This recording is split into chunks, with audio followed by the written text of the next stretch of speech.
fait peur. Donc, définitivement, à partir d'aujourd'hui, dites aux Béninois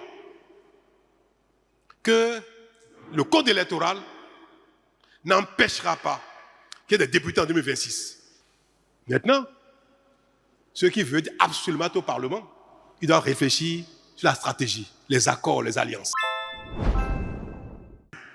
Parce qu'il ne s'agit pas de mes sentiments à moi, de mon affect.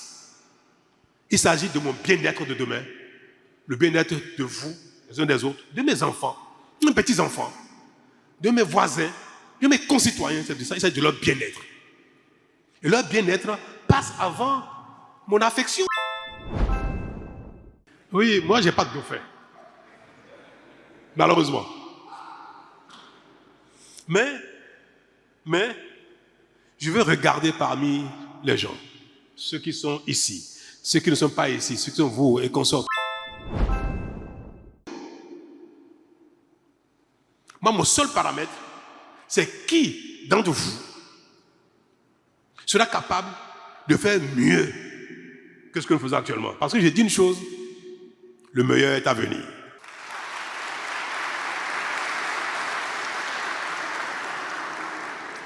Le meilleur est à venir.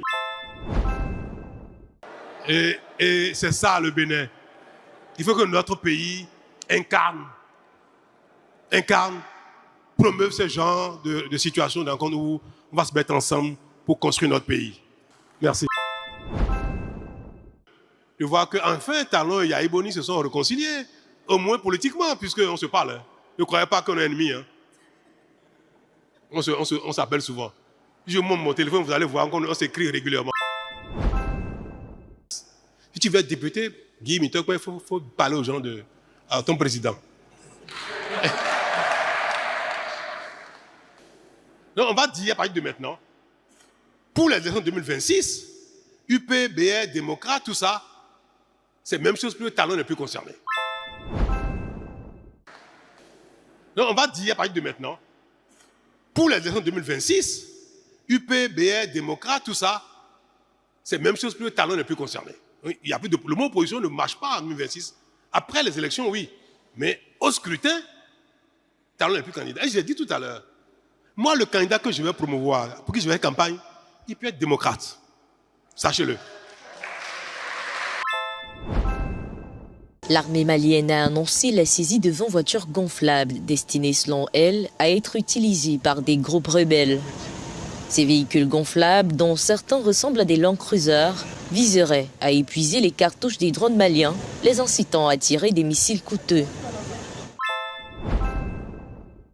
Notre narratif est que le Sahel reste une terre d'opportunité et non pas une région de crise, comme s'échine à le dépeindre une catégorie d'opinion.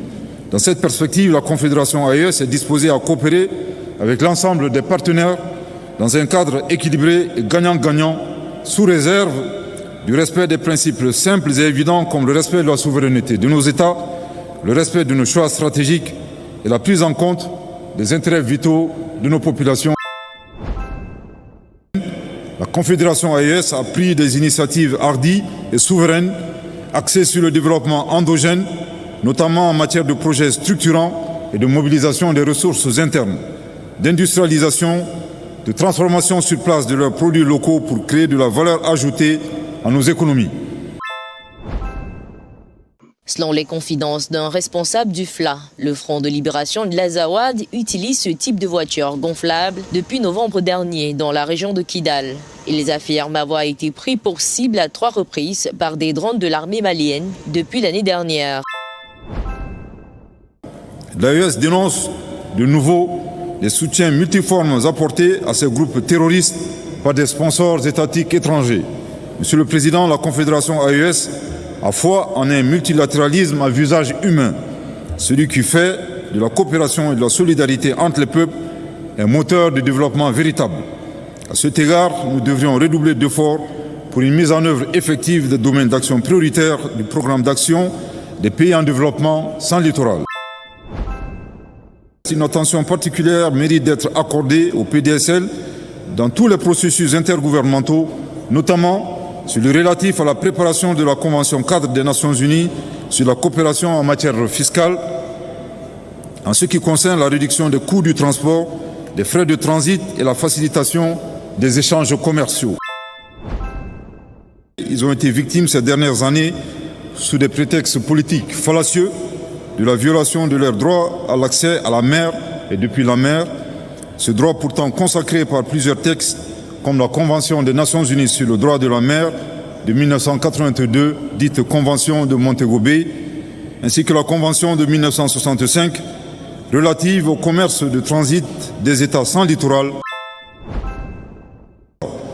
La Confédération des États du Sahel, entourée de 11 pays voisins et côtiers, couvre environ une superficie de 2 800 000 km² et compte environ 75 millions d'habitants, majoritairement jeunes. Elle est riche de ses terres fertiles, de ses cours d'eau, de ses sources d'énergie et constitue l'un des plus grands réservoirs en ressources minières du monde.